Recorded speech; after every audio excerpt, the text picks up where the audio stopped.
The most important part here is that we find some of the best food mushrooms that you have in South Sweden. And they are it's very late for them, but they are very, very tasty.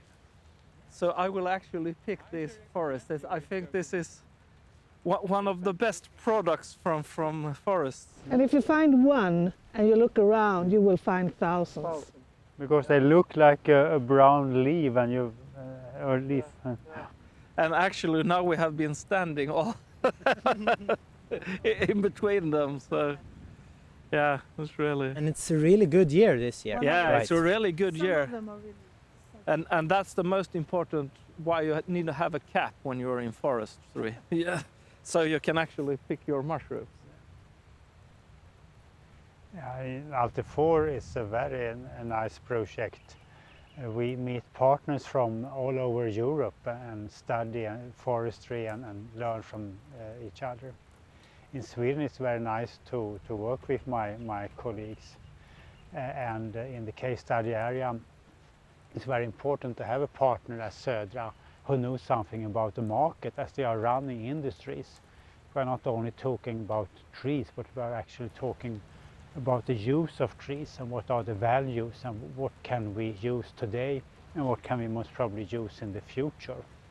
Yes, and that's also important because from a political point of view, I think in Sweden politicians find that forest is the solution to all climate and environmental problems that we have.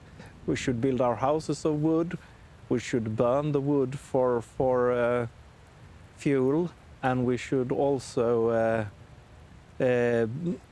exclude plastic and other materials and use paper instead. And sometimes we wonder if the forest will be enough for all this. Yeah. And especially if you want to preserve quite a lot of the forest for biodiversity as well. Yeah.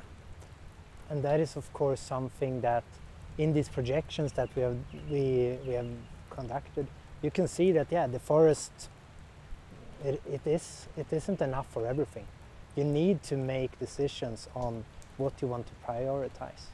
And that is of course one thing we can show and discuss with stakeholders when we have these workshops.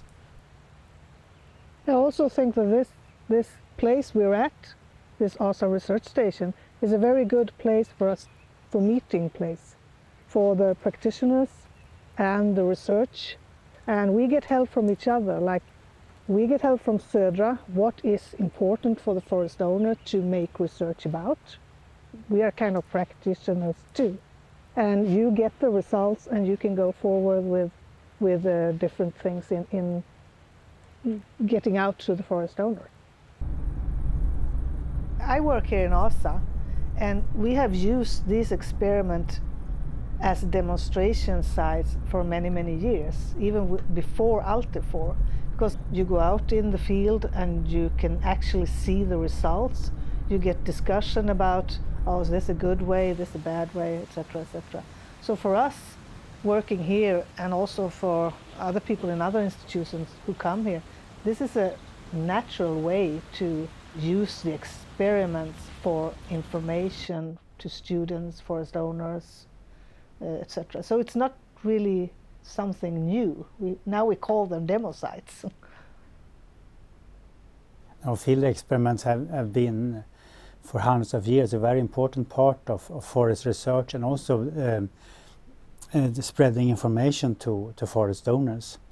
Other people they go to conferences, but the forest people they go for an excursion to look at the forest and see the difference between tree species or mixed stands and pure stands. Have a cup of coffee in the forest and continue the discussion of about forestry and silviculture. So here, for example, this is a map and a description of the mixed forest, spruce and birch here in ASA. And this information you can find in a large database called Silva Boreal. And you can find a map exactly where it is and what kind of treatments you have. Also who to contact if you want to know more, and how to find some background, have extra documents, history, background, etc., etc., but not all of them. So this is an easy way to find the different some facts about the experiment. A big difference between the ordinary use of the field experiment is that this time we will promote people to go there by themselves.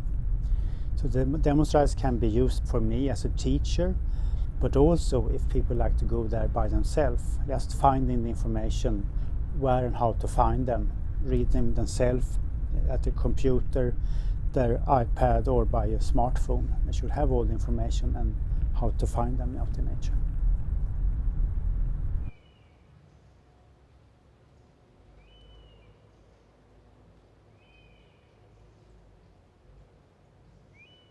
We have had spruce here for many thousand years, become more and more important as we have a big industry that buy all the timber, pay good prices, and we know it and use it as paper, as products for building houses and other constructions. So I guess this is the second generation of forestry in this area, this planted stand. Very typical, the first generation of spruce was planted in something like 1900 and clear felled in the mid-50s, and then the second generation of spruce. It has of course always been trees in some way here, but not a forest, a dense forest like this. More scattered trees, and where it was possible it was grazing or growing some crops for people just to survive. But now it's all, as you can see, all forest land here. And of course, when you have the forest like this with no damages, it's very economical for the forest owners, very important for the forest owners himself and for the nation, as this from the very beginning was an important export to Europe. And you can say that this started the modern Sweden. The industrialization started in the late 19th century, and we become a richer and richer nation thanks to the forest industry.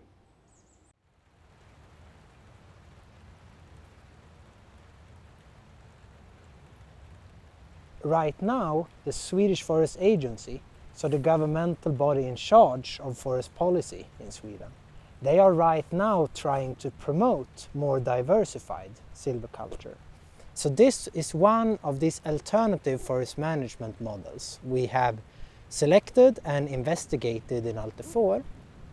The reason why it was selected is it's one way to increase the share of broadleaves, and broadleaves, we need more broadleaves, especially for values like biodiversity, and also, I mean, the forest is, you also get higher recreational values. Many people like broadleaves more than conifers, so that can also be a benefit of having more broadleaves. Quite a lot of thinkings about this, how to get more broadleaves, and here you have mixed stands, and from a management point of view we think that creates quite a lot of problems. Yes. The production will get lower, so actually I think we prefer to have small stands with pure broadleaves as a part of the forest, instead of intermixing the species stem by stem. Although we have also made quite some research in finding new products for broadleaves, and actually birch is now the most important component as pulpwood in textile fiber mass. So actually we can make a clothing out of birch. So a common thing that foresters in Sweden, when they discuss tree species, it's a very common thing to say this, that you shouldn't put all eggs in one basket. So that you shouldn't maybe just have one species that you depend on very, very much. So it's better to spread the risks, so to diversify. And I think from that perspective, connecting to this with spruce, that maybe we have actually fallen a little bit in this trap that we actually put a little bit too much into this spruce basket. So we need to diversify for the future. So here we are in a good example of a border zone. It was one of the alternatives that we have investigated in ALTERFOR. When we worked together with the country administrative board in Kronoberg and looked into different alternatives to increase the nature values of the forest landscape, and looked into the effects of saving these border zones towards open land and water. For example, here it's a quite good example. In there you have the production forest with a lot of spruce, and in this transition zone towards open land you normally have quite a lot of broadleaves. So to actually save these zones can be a really effective way also if we want the conservation that we leave when we do final fellings, that should be of good quality. Then it's really good to save the border zones. So I think also you, Anders, have something to say about I definitely agree with you, because border zones will create a possibility for biodiversity to move through the landscape, because the border zone is a long line that connects maybe roads towards open land, towards water, rivers, streams. But also important is that you get another tree composition, and especially the oak is very important. 70% of the species on the red data list in South Sweden are dependent on oak. And oak is very abundant in border zones because they need light. In the dark forest, especially the spruce forest, the oaks will disappear because of too less light and too high volume.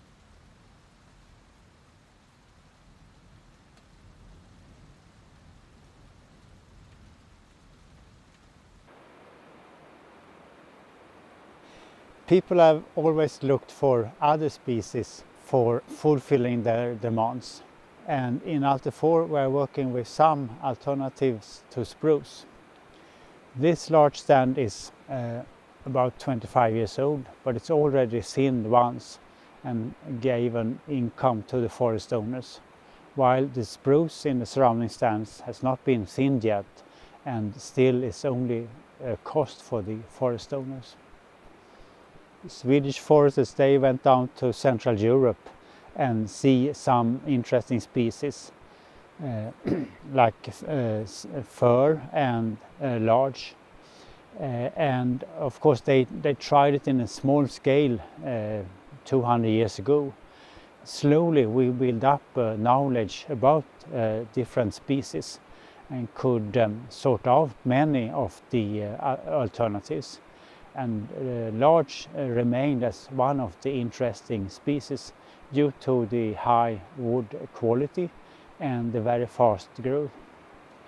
We have researched for about 100 years about larch and have research plots for studying the production, the growth and yield, regeneration problems, and have tried it in sawmills to see what is the outcome from timber of larch.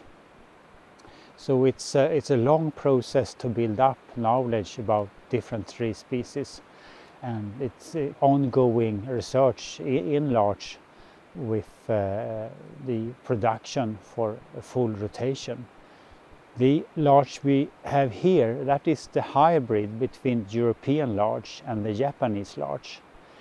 And since about 1970, that is the only species that is of larch that is planted in southern Sweden, because it have a bit higher growth than European larch and the Japanese larch, and have a better stem form and don't have the problems with the disease that are connected to European larch. In a world with changing climate, I think it's very good to have alternatives to spruce and not trust only one tree species. If you have more tree species, you spread the risk for diseases and also for changes in the market.